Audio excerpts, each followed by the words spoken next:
একটা মানুষ কিভাবে এতটা পরিবর্তন হতে পারে, কিভাবে পারে এতটা ভালোবাসা শিখিয়ে ভালো থাকাটাই কেড়ে নিতে।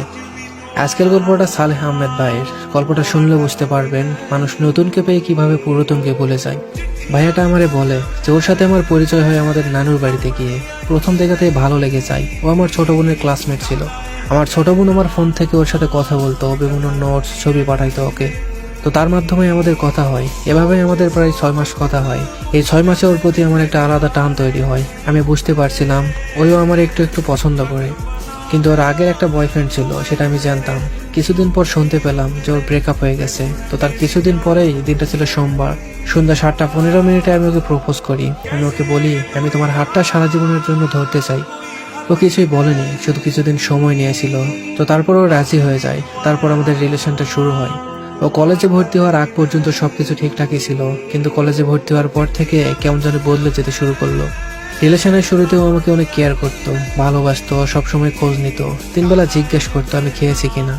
এতটা ভালোবাসা কেয়ারিং পেয়ে আমি ওরে এতটাই ভালোবাসলাম, ওরে ছাড়া আমার কোনো কিছুই ভালো লাগতো না। সারাক্ষণ ওর সাথে কথা বলতে মন চাইতো। ওরে ছাড়া আমি কিছুই বুঝতাম না, সবসময় ওর কথা মনে পড়তো। তো এইভাবেই চলতে থাকে। এসএসসি শেষে ও ইন্টারে ভর্তি হলো কলেজে। কিছুদিন ভালোই চললো, বাট তারপর থেকে শুরু হলো অবহেলা। ওই যে মানুষ বলে না, কিছু মানুষ নতুন পেলে পুরাতনকে ছুঁড়ে ফেলে দেয়, ঠিক তেমনটাই করেছে ও আমার সাথে। ও আমার ইগনোর করতো, আমার ভেতরটা ফেটে যেত। রাত 12টা পর্যন্ত ও আমার সাথে কথা বলতো, কিন্তু অনলাইনে থাকতো রাত 2টা থেকে 3টা পর্যন্ত। জিজ্ঞাসা করলে বলে সে ভিডিও দেখে। একদিন ওর ফোন নিয়ে দেখি ও অনেক ছেলের সাথে কথা বলে, যা আমি মেনে নিতে পারছিলাম না।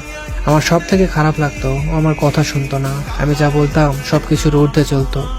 ওর অনেক ছেলে ফ্রেন্ড ছিল, ও ওদের সাথে ঘুরতে যেত। আমি নিষেধ করলেও শুনতো না, নিজেকে খুব অসহায় মনে হতো তখন। ও টিকটকে ভিডিও করতো, ফেসবুকে ছবি দিত, যা আমার মোটেও পছন্দ ছিল না। বেপরদা হয়ে চলাফেরা করতো। হাজারবার বারণ করেছি, কিন্তু শোনেনি। ও বলে আমি টিকটক করব, ছবি দিব, তোমার পোষাইলে তুমি থাকো। এই কথাটা শোনার পর যে কতটা কষ্ট লেগেছে আমি ভাষায় প্রকাশ করতে পারবো না। নিজের প্রিয় মানুষটার মুখে এমন কথা শুনলে কেমন লাগে আমি খুব ভালোভাবেই বুঝেছি। এভাবেই চলতে চলতে আমাদের একটা সময় বিচ্ছেদ হয়ে যায়। আমাদের বিচ্ছেদের পেছনে আর একটা মানুষের হাত ছিল। তিনি হলেন আমাদের পাশের বাসার খালা।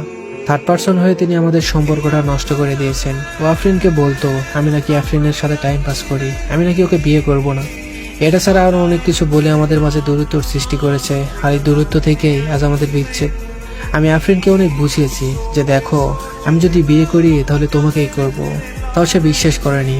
আমার এতদিনের ভালোবাসা একটা মানুষের মুখের কথাই শেষ করে দিল। আমি আমার খালাকে কোনোদিন ক্ষমা করব না। তার কারণে আমার জীবনটা আজ নষ্ট হয়ে গেল। কি ভাবছেন আমার ভালোবাসার মানুষটার থেকে আলাদা করে ভালোই আছেন, থাকেন, সমস্যা নেই। রিভেঞ্জ অফ নেচার বলে একটা কথা আছে, জানেন তো? প্রকৃতি আপনার হিসাব ঠিকই নিয়ে নিবে, আজ না হয় কাল, শুধু সময়ের অপেক্ষা। সেই দিন হয়তো আমার কাছে ক্ষমা চাওয়ার মুখটাও আপনার থাকবে না। আমাকে আমার ভালো থাকার মানুষের থেকে আলাদা করে আপনি কখনোই ভালো থাকতে পারবেন না। আচ্ছা একটা কথা বলেন তো, কি পেলেন আফরিনকে আমার থেকে আলাদা করে? আমি তো আপনার কোনো ক্ষতি করিনি। আমি আপনাকে নিজের খালার মতোই দেখেছিলাম, আজ তারা এই প্রতিদান দিলেন। আপনার এই কাজ আমি কখনোই ভুলতে পারবো না। আমার দীর্ঘশ্বাসগুলো আপনাকে ভালো থাকতে দিবে না, দেখে নিন। আমি আফরিনকে পাওয়ার জন্য আমার ফ্যামিলির কাছে আজ খারাপ ছেলে, আমার ভাই বোনদের কাছে খারাপ ভাই। আমার নিজের খালার সাথে আজ 2 বছরের কোনো সম্পর্ক নেই আমার, শুধু ওকে পাওয়ার জন্য। দিন শেষে আমি ওকে হারিয়েই ফেললাম। আজ আমাদের বিচ্ছেদের 6 মাস হয়ে গেল, তারপরেও ওর প্রতি আমার ভালোবাসা একটুও কমেনি, বরং আগের থেকে বেশি মিস করি, বেশি ভালোবাসি।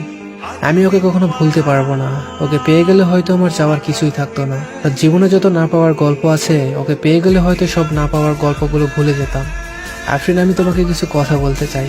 আমি জানি তুমি যার সাথে আছো ভালো আছো।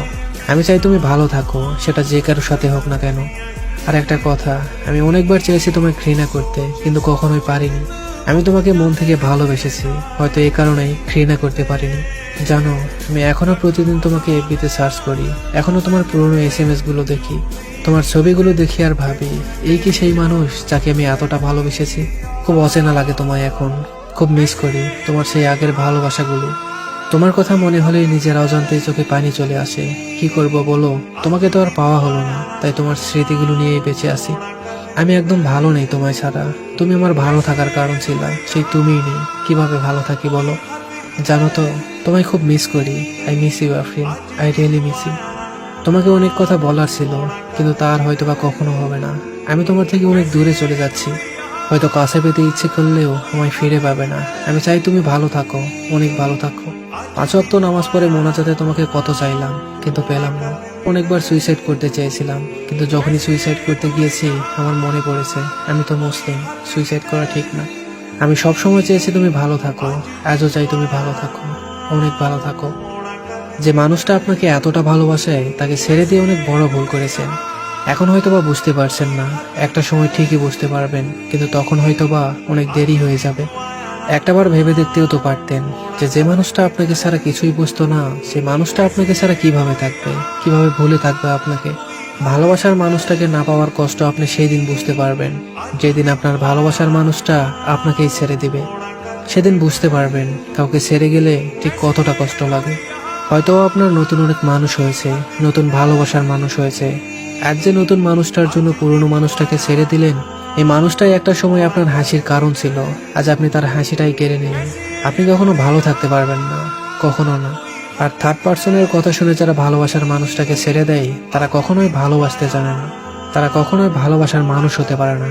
সম্পর্কে থার্ড পার্সন কখনোই ঢুকতে দেবেন না, তারা সম্পর্কটাকে জোড়া লাগানোর চেয়ে ভেঙে দেয় বেশি। সবশেষে একটা কথাই বলি, মানুষের দীর্ঘশ্বাস খুব ভয়ঙ্কর। কখনো কারো দীর্ঘশ্বাসের কারণ হবেন না, দীর্ঘশ্বাসগুলো আপনাকে ভালো থাকতে দিবে না।